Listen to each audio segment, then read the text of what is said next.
শুভ সকাল বন্ধুরা, সকলে কেমন আছো? আশা করি সকলে খুব খুব ভালো আছো। আমরাও সকলে ভালো আছি। আর মাম্পিস কিচেন ডেইলি লাইফস্টাইলের নতুন একটি ব্লগে তোমাদের সবাইকে স্বাগত বন্ধুরা। আশা করব প্রথম থেকে শেষ পর্যন্ত আমার সাথে থাকবে তোমরা সকলে। আর অবশ্যই শেষে কিন্তু কমেন্টে জানিও বন্ধুরা আজকের ব্লগটা তোমাদের কেমন লাগলো। আর এই যে মা আর আমি দুজনে তোমার হচ্ছে কিনা স্তুতি সোনাকে ওর বাবা ঘুম পাড়াচ্ছে।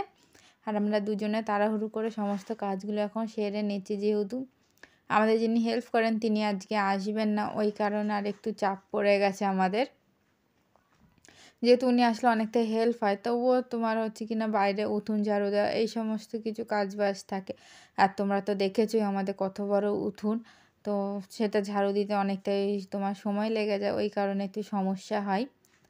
আর তোমার হচ্ছে কিনা আমি এদিকে মাছ ভাজছি একদিকে, আর তোমার হচ্ছে মা একটা রেসিপি করবে, অবশ্যই তোমরা আজকে দুপুরে মায়ের ইউটিউব চ্যানেলে পেয়ে যাবা। মা তোমার হচ্ছে কিনা চাল কুমড়ো দিয়ে মাছ দিয়ে তরকারি করবে, অবশ্যই এত দারুণ না, পুরো লাউয়ের স্বাদ পাবে তোমরা।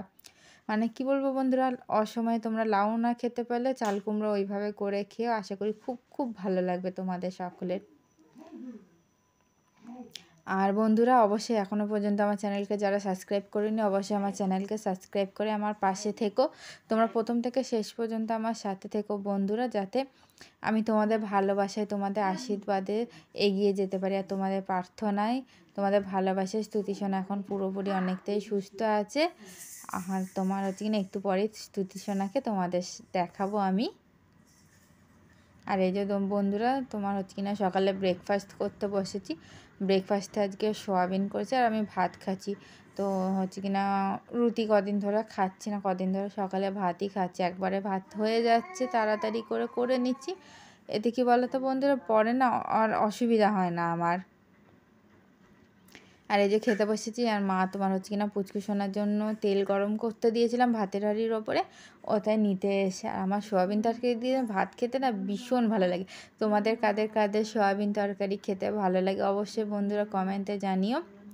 আর মা, হাজবেন্ড, তার পুচকু সোনা সবারই সকালে ব্রেকফাস্ট করা হয়ে গেছে, শুধু আমি বাকি ছিলাম। এই যে এখন আমি খাচ্ছি আর তোমাদের সাথে গল্প করছি। আর তোমার হচ্ছে কিনা রান্নায় আজকে বেশি কিছু করিনি, মা চাল কুমড়ো দিয়ে মাছ করেছে আর আমি একটু মাছের ঝোল করছি। আর হচ্ছে মায়ের এদিকে একটু ঘরে মিষ্টি তৈরি করছে, এই দেখো। মাঝে মধ্যে মা এটা ওটা করে আমাদের খাওয়ায়। মা তুমি এটা কি বানাচ্ছো তাহলে বলো আমাদের বন্ধুদের। ম্যাঙ্গো রসগোল্লা তোমরা কখনো খেয়েছো? আমার শর্টে, মাম্পি কিচেনের শর্টে অবশ্যই চলে আসো আর দেখো কিভাবে আমি করেছি। অবশ্যই ভালো লাগবে। ভালো লাগলে পাশে থেকো, দেখো প্রতিদিনের ভিডিওটি। আর এই যে মা তৈরি করে নিচ্ছে, দেখো কত সুন্দর করে। আর অবশ্যই দুপুরবেলা আজকে তোমরা খুব তাড়াতাড়ি আমার ইউটিউব চ্যানেলে পেয়ে যাবা রেসিপিটা। আশা করি সকলে দেখবা, খুব ভালো লাগবে, আর বাড়িতে অবশ্যই ট্রাই করো। আর এই যে বন্ধুরা তোমার হচ্ছে কিনা রান্না তো দেখালাম, এদিকে আমি বসিয়ে দিয়েছি। আর এই দেখো থালা বাসনে বেসিন পুরো আমার ভরে গেছে। আর এই দেখো সমস্ত দিকে বাসন আর বাসন, এইগুলোই এখন আমি ধুয়ে পরিষ্কার করব। আর এই যে এখন আমি থালা বাসনগুলো সমস্ত কিছু ধুয়ে নিচ্ছি। তোমাদের তো আগেই বললাম যিনি আমাদের হেল্প করতেন তিনি আজকে আসবেন না। তো কি বলো তো বন্ধুরা, মানে সত্যি কথা বলতে তোমার ঘরে বেসিনটা হয়ে না অনেক সুবিধা, এই বাইরে তাহলে তোমরা তো দেখেছো আমার কলপাড়ু কত দূরে। আর মানে কি বলবো বন্ধুরা, এই আগেকার তোমার হচ্ছে আমার শাশুড়ি মাদের কাছেই আমি শুনেছি যে রান্না করতে এক জায়গায়, থালা বাসন নিয়ে আরেক জায়গায় দৌড়াতে হতো ধুতে, কিন্তু আমাদের দেখো কত সুবিধা। তোমার একদিকে রান্না বসিয়ে দিয়ে সমস্ত কাজ আমরা ঘরেই করে নিতে পারি, ঘরে সমস্ত ব্যবস্থা করে রাখলে এই একটা সুবিধা হয়। আর এই যে তুমি দেখতেই পাচ্ছ এদিকে মা হচ্ছে কিনা মিষ্টিটা তৈরি করে নিচ্ছে, কিন্তু বন্ধুরা এটা নর্মালি কোনো মিষ্টি না, এটা কি মিষ্টি সেটা অবশ্যই তোমরা আমার রেসিপিতে পেয়ে যাবা। যেহেতু এটা নর্মাল রসগোল্লা তৈরি হচ্ছে না, এটা একটা স্পেশাল কিছু দিয়ে তৈরি হচ্ছে। আর এই যে তোমার হচ্ছে কিনা দুধটা খাচ্ছি না কদিন ধরে, তো ছানা খেতে ওটা দিয়ে রসগোল্লা বানানো হয়েছে। তো কী করবো বলো বন্ধুরা, প্রায় 3 দিনের দুধ ছিল, তো 3 দিন ধরে খাচ্ছি না। তো মাকে বলছে না কী বানাবা কী বানাবা, মা বলছে তাহলে শুধু ছানা খেতে। বলছি না, শুধু ছানা খেতে ভালো লাগে না, ওই কারণে বললো থাক তাহলে মিষ্টি বানিয়ে দিয়ে একটা নতুন রেসিপি করে নেই।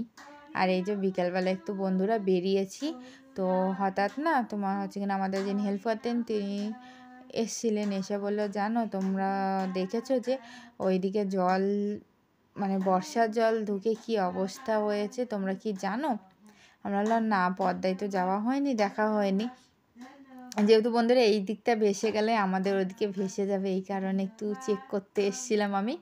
আর এই দেখো পদ্মার ধারে ধারে না কি সুন্দর দেখো গাছ লাগানো, সমস্ত কিছু কিন্তু সবজি গাছ। আর সামনের দিকে ছিল ওইগুলো সব জলে ডুবে গেছে, দেখতেই পাচ্ছ ওই যে কচু গাছ সমস্ত কিছু নষ্ট হয়ে গেছে বন্ধুরা।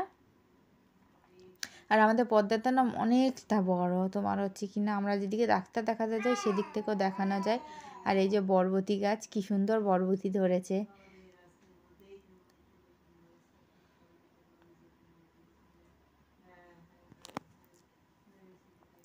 আর মাঝে মধ্যে না বন্ধুরা এরকম একটু পরিবেশে আসতে ভীষণই ভালো লাগে, আমার তো খুব ভালো লাগে। আর এই দেখো এইটা মনে বিনস গাছ, আমি ঠিক বুঝতে পারছিলাম না যেহেতু সবে ফুল এসছে। আর তোমার এদিকে বেগুন গাছ আছে, আর এদিককার সমস্ত গাছগুলো নষ্ট হয়ে গেছে, দেখো পুরো কচু গাছে ভর্তি। আর ওইদিকে দেখো তেলাকুচু শাকে ভর্তি, সমস্ত কিছু আমাদের কিন্তু এদিকে চাষ হয় বন্ধুরা। এই যে বেগুন গাছে এখন বেগুন নেই, হয়তো পরে হবে, এখনও ফুল আসেনি। আর এই যে তোমার হচ্ছে না নদীর ধারেতে মানে পদ্মার ধারে ধারে একটু ঘুরে বেড়াচ্ছিলাম আমি, তো হাজব্যান্ড ছিল মেয়েকে নিয়ে। আর আমি ওই মাথায় গিয়েছিলাম, ওইটা তোমাদের সাথে শেয়ার করে না, ওখানে গিয়ে না আমি ভীষণ ভয় পেয়ে গেছিলাম বন্ধুরা। মানে কি বলবো তোমাদের, আমি ফার্স্টে ভেবেছি ওখানে হচ্ছে কি না একটা তোমার ছাউনি করা দিয়ে অনেকটা তোমার কাঠ ইয়ে করা, আমি ভাবছি ওখানে হয়তো কাউকে মানে ইয়ে করেছে, কিন্তু না পরে আমি হাজব্যান্ড থেকে এসে দৌড়ি দৌড়ি জিজ্ঞাসা করছি যে ওখানে কী হয়েছে। যেহেতু পদ্মার এদিকে তো আমি তেমন আসি না, তেমন একটা চিনি না, আর শুনেছি ওই পারে শ্মশান আছে, তো আরও বেশি ভয় পাচ্ছিলাম আমি তখন। তো আমি তাড়াহুড়ো করে চলে আসি, তোমরা ক্যামেরাতে ভিডিওতে দেখতেই পাচ্ছ যে আমি কতটা দৌড়ে দৌড়ে মানে আসছিলাম জানো না বন্ধুরা, এতটা ভয় পেয়ে।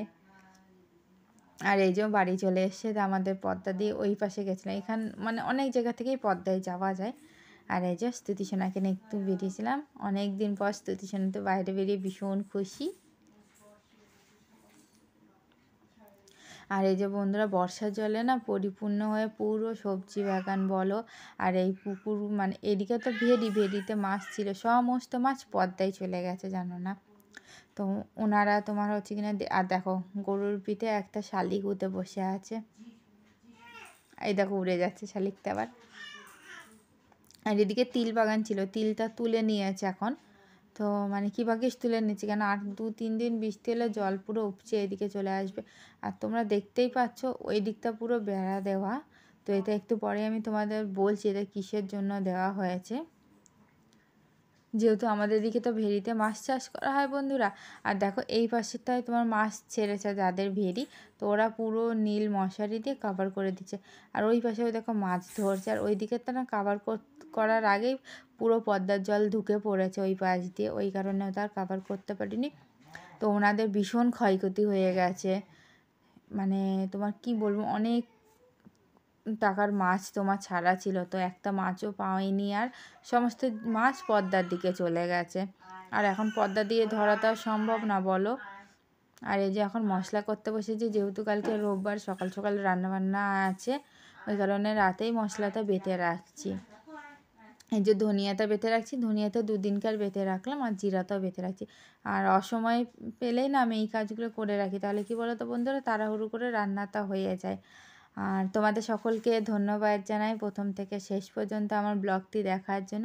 আশা করব আজ এই ব্লগটি তোমাদের ভালো লাগবে, চেষ্টা করেছি নতুনত্ব একটু তুলে ধরার, কেন রোজ রোজ একঘেয়ে তোমার হচ্ছে কিনা সংসারের কাজকর্ম দেখাতে ভালো লাগে না, ওই কারণে সবসময় চেষ্টা করি তোমাদের সাথে নতুন নতুন কিছু আমি শেয়ার করব। তো তোমাদের কেমন লাগলো অবশ্যই কিন্তু তোমরা আমাকে কমেন্টে জানিও। আর আমি অন্য সময় তোমার হচ্ছে কিনা দাঁড়িয়েই মশলা করি, আর এখন দাঁড়িয়ে আর করলাম না, নিচে বসে মশলা করলাম, তাতে আমার একটু সুবিধা হলো মশলাটা করতে, গায়ে জোর দিতে পারলাম এই আর কি। ঠিক আছে বন্ধুরা, তোমাদের সাথে আবারও রাত 8টার সময় দেখা হবে লাইভে, তোমরা তাড়াতাড়ি সকলে চলে এসো।